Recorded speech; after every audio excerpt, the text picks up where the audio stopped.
ओम नमः शिवाय मित्रांनो, तुम्हाला माहिती आहे का आपल्या गावाजवळील खडकी गावाची ही कथा? चला ऐकूया. प्रभू रामचंद्र यांचे व सीतामातेचे पदस्पर्शाने पावन झालेले श्री क्षेत्र सुळेश्वर महादेव मंदिर.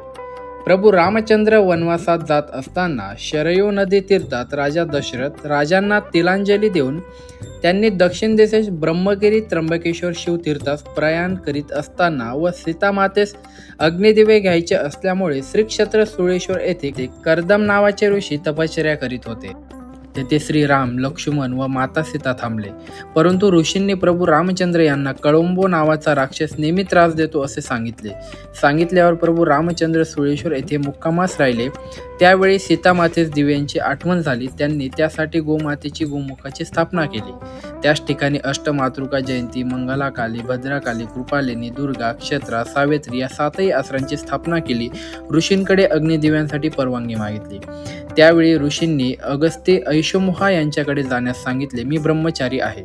श्री प्रभू रामचंद्रांनी कळंबो राक्षसास कवळाने गावात राक्षसास ठार मारल्यावर सुळेश्वर येथे अगस्त्य ऋषींकडे प्रयाण तेथून झाडी व कानडगाव डोंगर मार्गाने आले.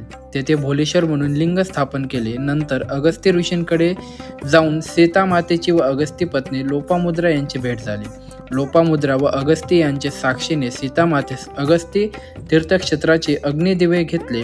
तेथून कोपरगाव रामेश्वर मार्गे पंचवटी प्रयाण केले. हे वर्णन हस्तलिखित रामायणात होते असे काही मोरेश्वर भाऊराव कुलकर्णी झाडी क्षेत्र निवासी राहत होते. अष्टमातृका व गोमुख येथे दर्शन सन्मान केल्याने आजही कोडे, त्वचा व संतती नसणाऱ्या संतती प्राप्त होते व त्वचा रोगही नाहीसे होते. धन्यवाद. ओम नमः शिवाय.